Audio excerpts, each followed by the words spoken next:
Hey, everybody. Week 2 of the NFL season is almost in the books. A rare doubleheader tonight on Monday Night Football, and a lot of action this past weekend, including yesterday. We break it down with Sean Salisbury. How you doing, buddy? I'm doing great, man. Good to be with you as always, Grant. All right. So, it's always easy to look in your rearview mirror, and hindsight's 2020. You got to be concerned if you're a Bengals fan right now, 0-2, and you got your quarterback who aggravated his calf, an injury that he suffered on the 27th. I don't know if you've ever dealt with a calf strain, but these things can last a long time. We're talking about Joe Burrow. How much concern should there be in Cincinnati right now? Yeah, and I hate soft tissue injuries for quick twitch timing. When you burst away from the line of scrimmage or receivers, they seem to linger all year long. I've had calf strain, but nothing as severe as him to where you get up and it's like you're literally, unless you do it. I'm going through plantar fasciitis right now, Grant. I have to have an ankle replacement anyway at some point here in the next couple months. But ankle replacement? Yeah, because I got T-boned in that car accident. And so this has nothing to do with the plantar fasciitis on my left ankle. I've never had any all my years of playing.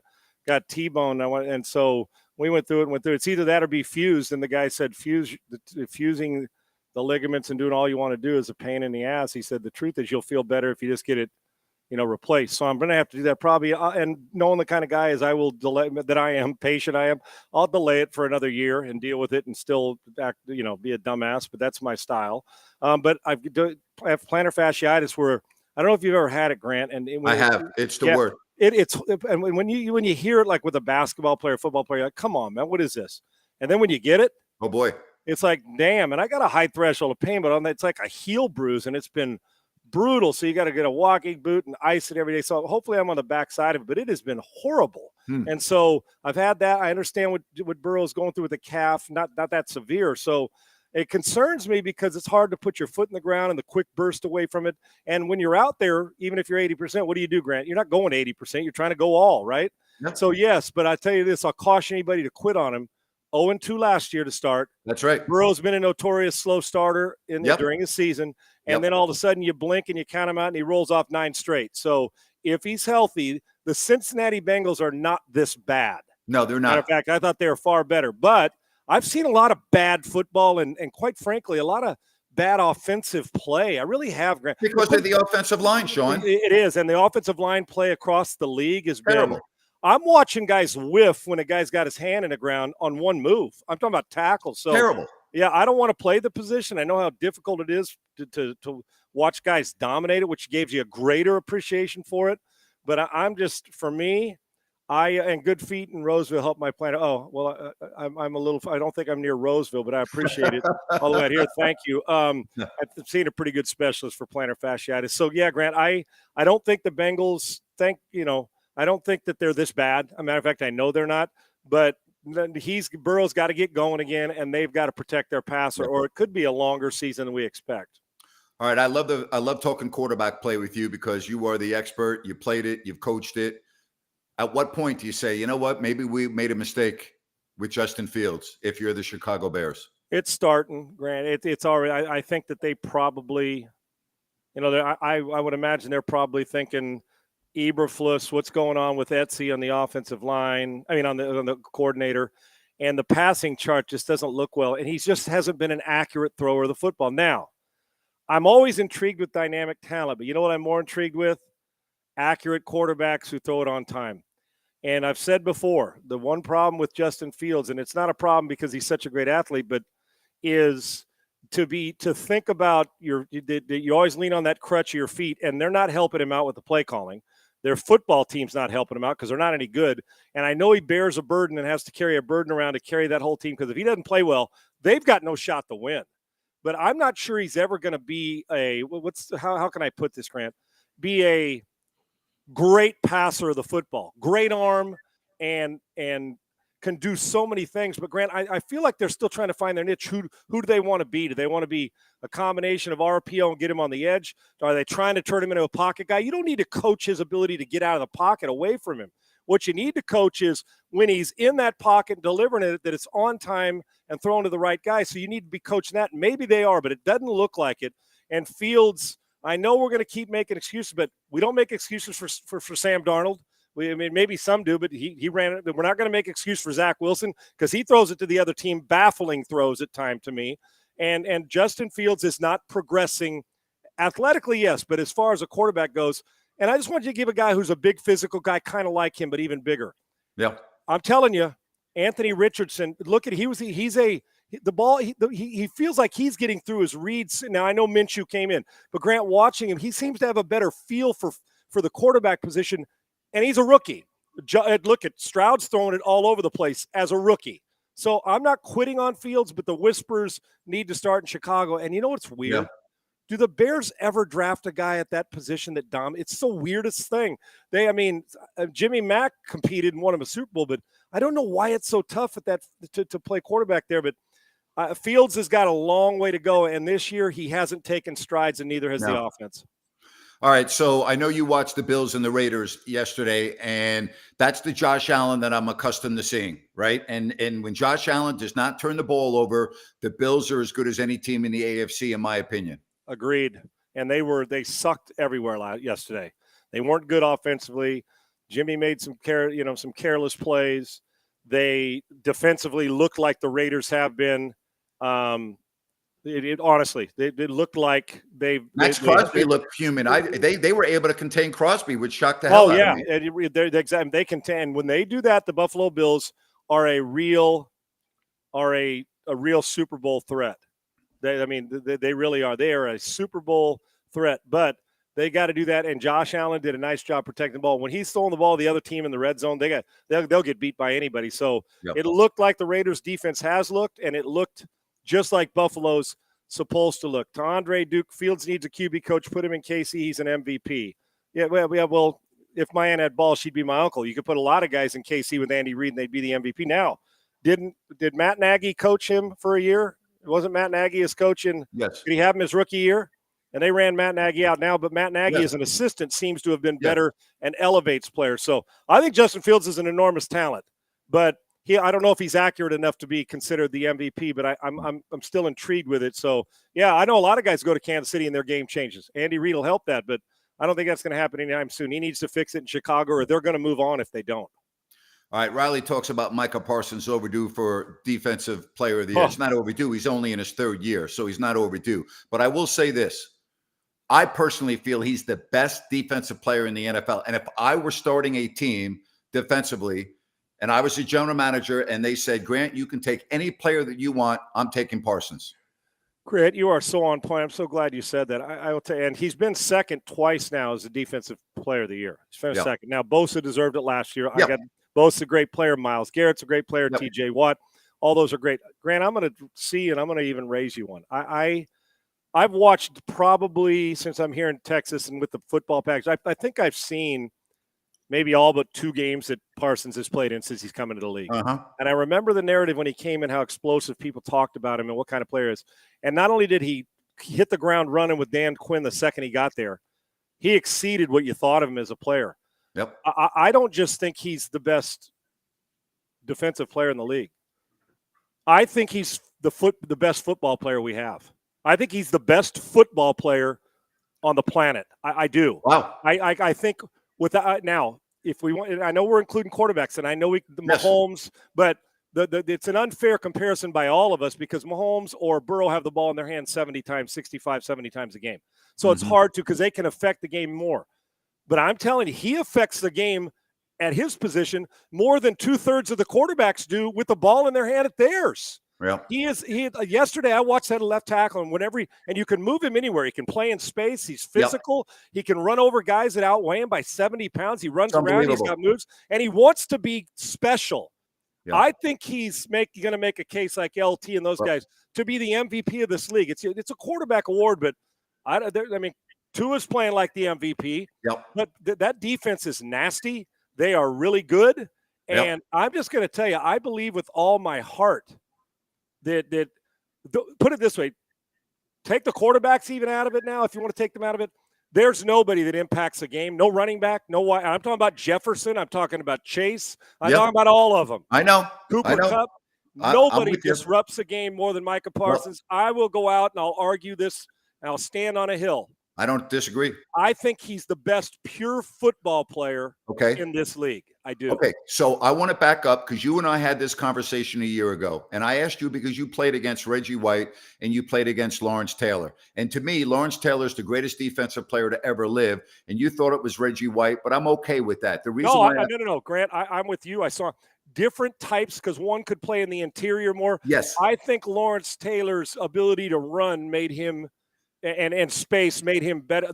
It's 6 1/2 dozen the other, but because they play different positions. You didn't have Reggie White dropping back in pass coverage and LT intercepting passes. Agreed. And I get that. But the point I'm trying to make is Taylor did win the MVP of the NFL as a defensive player. And again, I don't want to get carried away with a guy that's only been in the league 3 years.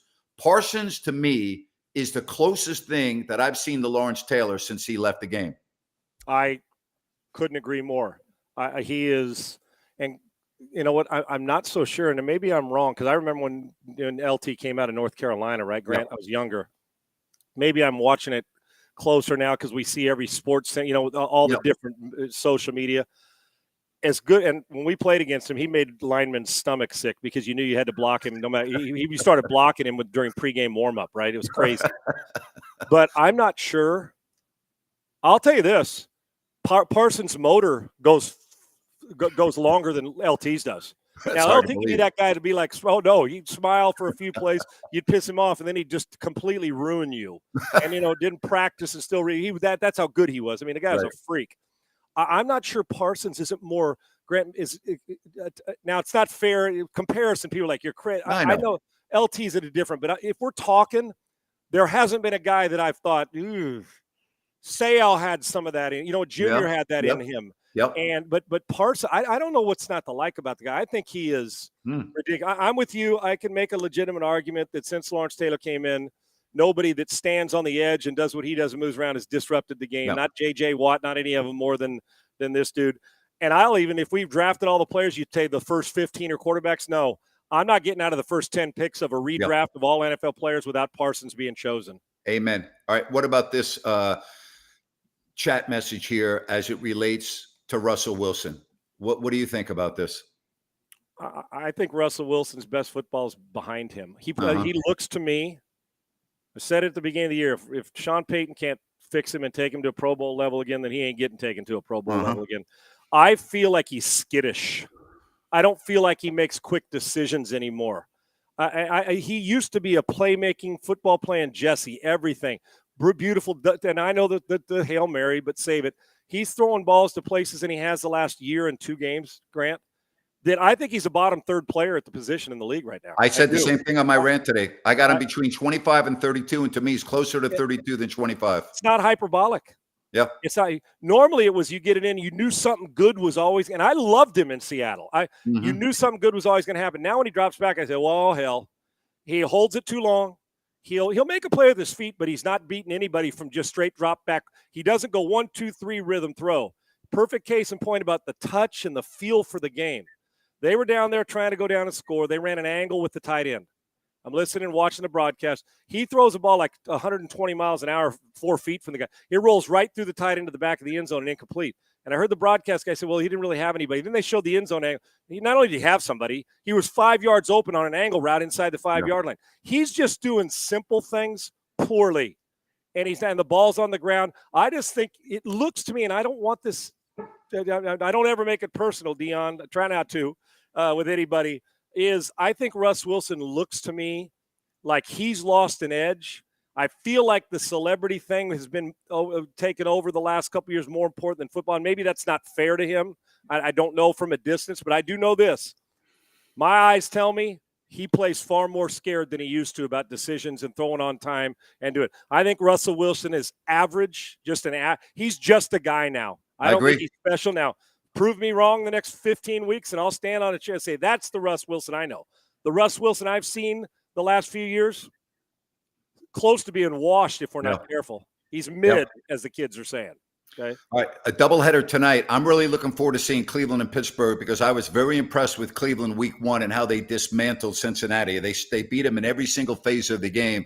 And again, you have always had Deshaun Watson before he got into all of his troubles and wasn't playing for Houston. You had him as a top 5 quarterback in the league. With that defense, that running game, if Watson can return to that guy, Sean, that we saw 3 years ago, they got a hell of a team. Yeah, because he's outside the the top. Yeah, great. You make a great point because he's fallen out of that. He's getting his rhythm, trying to get it back. Because they won last week, and you know what? He didn't even play a great. He hasn't played that oh my gosh Watson 3 or 4 games in a row yet in Cleveland. Their roster's off the charts. Nick Chubb is. I still don't know why we don't give him the pub he deserves. I think he's a monster. They can win the division, and if Watson returns to that form, they're dangerous in January because he never had all the things in Houston that they got in Cleveland. There's no doubt, and I stick to on the field with him because we've already destroyed all the other stuff that went on. As a football player, if he gets back to focusing on football and doing those things right, Cleveland's got themselves a team, got themselves a player. But I'll tell you what, I wouldn't all of a sudden be quitting on Pittsburgh. Pickett's still got a long way to go. He took a step back last week, but it's one game. We overdo everything with 1 or 2 weeks. But if he plays well, Mike Tomlin's teams don't get their ass handed to him very often. No, that's right. 2 weeks, let alone 2 weeks in a row. This will be a close game, and it will be physical, and it will be nasty, and Mike Tomlin's impact will come into it. The Browns are a better team, but Pittsburgh won't go away because they've never gone away in Mike Tomlin's career. My fraternity brother checking in on the shore of Lake Erie there in Cleveland. What's up, Flynnbot? Good to have you on the stream here, buddy, with your messages. All right, hey, before I talk some college football with you, tell me about your app. Tell me about Pro Sports Fans and how that's going and how people can get involved with it. Go to @PSF_app to get it on Twitter. Go to Pro Sports Fans in the App Store, Google. Now we have it for Android and and Grant, you know that we've been working hard on the technology and pay with all this great investors that are involved now to get this thing where it is. And so it's the best fan engagement app on the planet. We had all 16 teams this week will come covered in their media cast where they're in there with the fans going and the impressions. I think we reached 1 million the first week and it was flowing. But I'll tell you what else was great. Is that the way they judge, and I don't know about all this stuff, but the metric in which they judge a lot of these apps and how successful they are. Started out, we had 2,000, like they call them messages. In a matter of overnight, the last week, we had 10,000. And that was in a week. So we're finally doing it. We've got, I think we're building ourselves a blowtorch here with great content. You're obviously a part of it during the hoop season. We've got great people, and it's growing, and investors and sponsors, and our content is really good and electric, and we've got great stuff. You're getting it all over. You got to go on Twitter and go PSA. You'll see those videos everywhere and flooding with great content. So I'm happy for you. Yeah, me too, Grant. We've put a lot of time in it. I know. You're trying to build something, you got to slog through a lot of crap to get to where you want to go, and we're close, man. So I'm excited. Go get that app and tell me what you think, and get in these chat rooms and fan engagement. It's right there all the time, audio, video, getting after it with all these shows, and I think you'll love it. We got teams in every city, and I think you're going to like their content as well.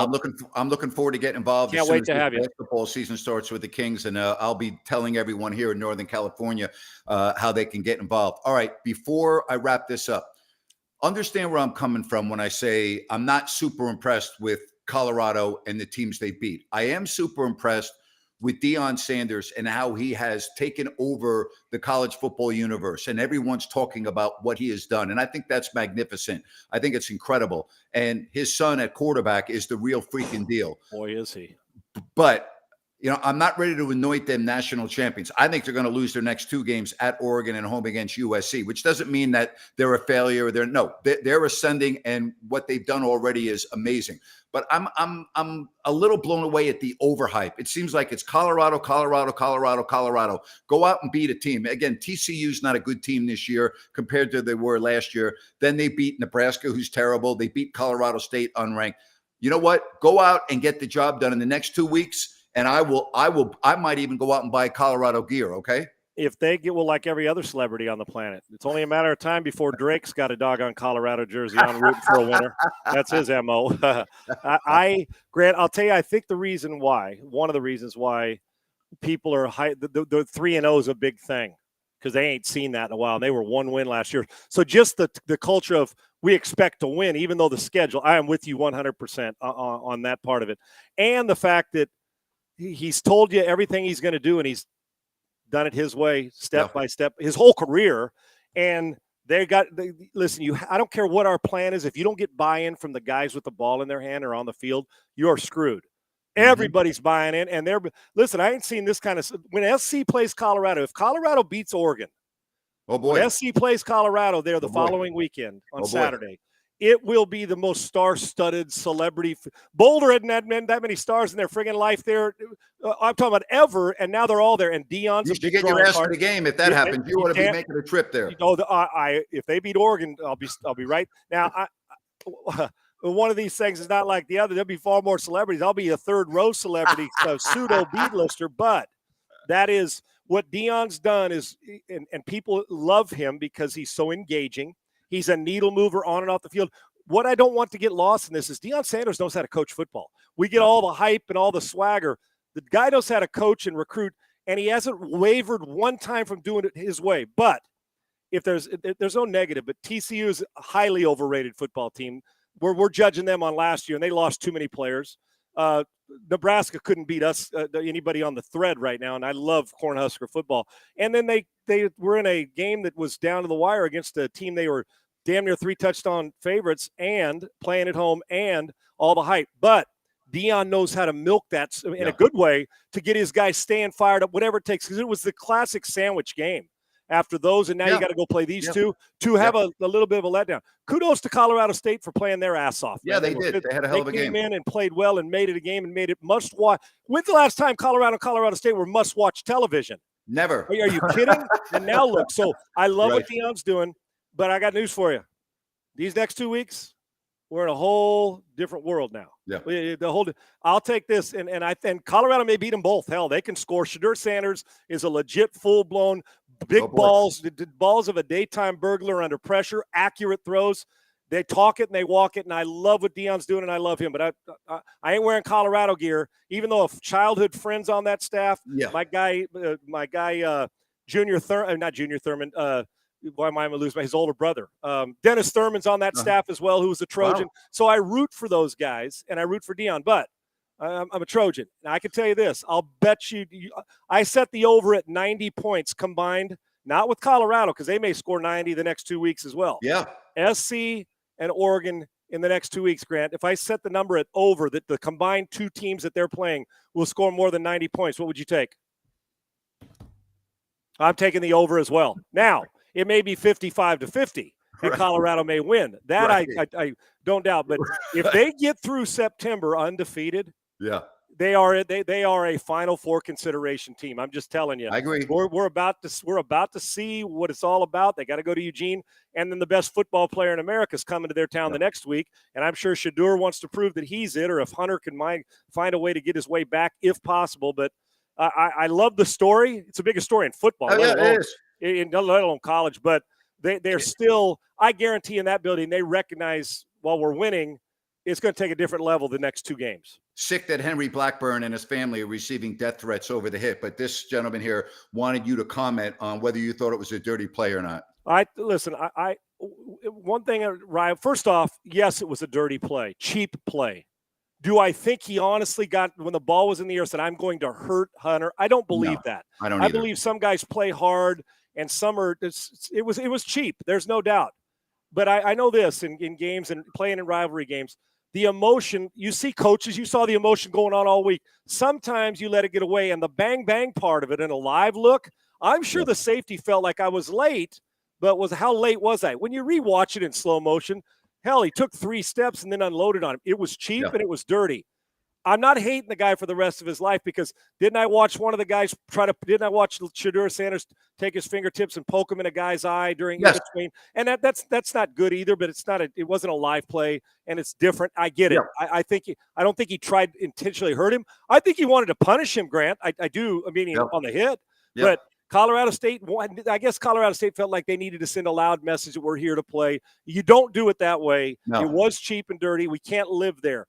I give Colorado State credit for playing their ass off, but Colorado withstood the onslaught and takes it 98 yards. So I didn't like it. I didn't like the hit. I like physical football. I like rivalry games. And one thing maybe I can't accept it, but I know what happened in USC, UCLA, is that sometimes emotion takes you to places you don't want to go, and you don't intentionally mean to hurt somebody, but your job is to separate a guy from the ball. The problem is the ball was already on the ground for 3 steps when he hit him. Yeah. But the death threats, stop it, people. Just friggin' stop it. So leave the family out of it, and let's go from there and keep it on the field. And if it's a dirty hit, say it and move on. And hopefully Hunter will get healthy, because he is their best football player, and that's including Shedeur Sanders because of his versatility. But Sanders is making a loud case, and the Pac-12 is the best conference in college football this year. Yes, it is. Right yes, now. It is. Yep. Yes, it is. Hey, buddy, enjoy the games tonight. You're the best, and we'll talk to you next Monday. Love it, brother. Thank you, and thanks to all the guys that are on here. I appreciate you. I appreciate you too. That's good stuff from Sean Salisbury. We got a lot more to come here on the show, so keep that in mind. I want to tell you that New Works Plumbing is available for you for all of your plumbing needs and repairs. Just go to sackserviceplumbing.com or call the number on your screen. New Works Plumbing, they've got a fix for you. We got a happy Rhino in Sacktown because his Seahawks went into Motown and beat those little Lions, and now they are even at 1-1. How are you, buddy? I'm doing great. How you doing, Napes? I'm doing well. And man, it's great to be able to talk football. We got nonstop stuff going on. As a matter of fact, my podcast, which drops tomorrow, I'm actually going to be talking about the Sacramento Kings because they're gearing up. Training camp opens up in a little more than a week on the 27th. And I think this is going to be the most anticipated year since the early 2000s. Yeah, there's a lot of people getting on the hype train, Grant, and everybody in town is pretty much on it there. But it's going to be a fun season. I mean, I look at the depth on the team. I look at the expectations for this team. I look at the unknowns in the NBA coming into this year. And the Kings are right up there with a handful of teams that could make a giant step forward, even from what they did last year. Yeah, so I really believe it's going to be a banner year in terms of maybe not a championship banner, but you know what I'm saying. I think it's going to be unbelievably exciting, and I'm looking forward to having you listen to the podcast tomorrow. All right, talk to me about your Seahawks. That was a huge win. I love how they won. Give me your thoughts on that game. You know, Grant, it was a balanced win on offense. They went in, they played tough football. Geno Smith got back to being Geno Smith. He spread it around with the wide receivers and the tight ends. Running game could be a little bit better. Only average Kenneth Walker 2.5 a carry. He had a couple touchdowns. But I thought they came out and played great in a hostile environment against Detroit, a team that was hyped up and ready to go as well. Big win on the road. Yeah, huge. And that's Pete Carroll for you. And we talked about, I had picked Seattle in this game because that's Pete Carroll. You know, Pete, doesn't matter. They do very well in those 10 a.m. games and doesn't seem to phase them. And when they have to win a big game, they win a big game. And I got to tell you, you know, this NFC West is looking, I don't want to make too much out of two games, but I think it's the Niners and the Seahawks. I still think the Rams are going to come down. I thought the Rams played pretty well yesterday, but they're not good enough to beat the Niners. And how embarrassing is that? I did a rant on this today. The entire stadium's full of 49ers fans. How embarrassing is the National Football League for the city of Los Angeles? You two teams that share that stadium can't get any fans to go to the games. It's awful. Well, it's embarrassing for the city of Los Angeles and its fans, but the Rams and Chargers, they don't care. Their building's full every game. I mean, it's selling out. I wouldn't say they don't care. I disagree with you. I think they do care. I think it's you don't have a home field advantage anytime during the season. So I think they do care. I know the people that work in the business office don't care, but the coaches and the players, they care. Absolutely. Yeah, absolutely. Yeah. There's a line there. You just have to look at it from the start. Two teams is a lot in LA. Okay. Yeah. And you put the Chargers in LA in a very bad situation coming from San Diego where you have a bitter fan base. There was a very loyal fan base. I get that, but I don't understand the Rams. I don't understand how you can be playing a division rival for first place and there's very few Rams fans there and the entire stadium is full of 49ers fans. I don't get that. It's a destination city, Grant. We see it across the league in certain stadiums like Las Vegas. A lot of times, granted, Raider fan does show up. But I see your rant and I do agree with it, but it's one of those things that's not going to change until there's winning football. And the Rams won a Super Bowl. What more do you want? Well, hey, you see, again, you watched the NFC Championship game, right? 2 years ago, the place was full of 49er fans for the NFC Championship game. It's such a bad look for the NFL. I mean, they got a beautiful stadium. I understand the Chargers. And listen, The NFL should have put the Raiders in that stadium. That would have taken care of all the problem. But the NFL didn't want Mark Davis in the number 2 TV market in the country. There was no way they were going to let Mark Davis have that market, okay? I mean, in a perfect world, what should have happened is the Chargers should have been playing in Las Vegas and the Raiders should have been playing in LA. The problem with the Raiders being in LA, whoever they shared that stadium with would be second fiddle. Even if it's the Rams, the Raiders would always be the king of that stadium. That's another reason why the Raiders didn't go there. So again, the NFL, it drives me crazy every Sunday to turn on a game at SoFi and see all of the opposition's fans in the stadium every single week. Yeah, it's certainly more of a college atmosphere versus a pro atmosphere. So we'll see what they do about it and how it bounces back. Yep. All right. Let's see. Tonight, 2 games. I'm really looking forward to the Cleveland-Pittsburgh game because I can't imagine Pittsburgh playing as poorly as they did against San Francisco. And by the way, I credit San Francisco for a lot of that. But I think this will be a close game tonight. What are your thoughts? Yeah, I think it's one of those games, and I know it's early in the season. Throw the records out. These 2 teams hate each other. Fan bases don't like each other. It's always a physical game. I think if you look at both teams, obviously Cleveland is the much better team on paper. You got Deshaun Watson, Nick Chubb running the ball. They've got a star-studded roster. And so I think it's going to be a good, hard-nosed game. I think Cleveland ultimately comes out on top, but that's the game to be watching tonight over New Orleans and Carolina. I don't even know what to say to this. And I appreciate your contributions. You're with me every week, but that's stupid. No, only small markets can enjoy a true home advantage. No, that is so wrong. You're wrong. Have you ever been to Philadelphia? Have you been to New York? Have you ever gone to a Patriots game? Have you gone up? I mean, that's Boston, New York, and Philadelphia. Those not small markets. I can list many other big markets that have big time home field advantage. I don't know where you're coming from with that. You're way, way, way, way off base. All right. So doubleheader tonight. We will look forward to talking about it on Thursday. You'll join me. And we got a wild week coming up with a lot of good football games. College, you got Ohio State and Notre Dame coming up on Saturday. And then Thursday, you got the Giants and the Niners. No Saquon Barkley. He's going to be out a couple of weeks. Wouldn't it matter? The Giants are going to get steamrolled on Thursday night anyway. So there you have it. Grant, you got to feel good about the way they played in the second half. They bounced back. Daniel Jones had a great half, but it is a tough task coming on a short week without Saquon in San Francisco. All right, buddy. Appreciate you. Thank you very much. Got it, bud. All right. Sounds good. Good stuff with Ryan in Sacktown. And I want to tell you about Bennett's West Side Grill. Ryan and I were there a couple days ago for lunch. Love it. And I will be going there again on Friday, Bennett's West Side Grill in the Blue Oaks Town Center in Rockland. Just go to bennettsrestaurants.com to make a reservation, to check out their menu and more. That's Bennett's West Side Grill, their newest restaurant in Rockland at the Blue Oaks Town Center. Always great to have you right here on If You Don't Like That. Enjoy the games, everybody. We'll talk to you soon again right here on If You Don't Like That. Oh, boy.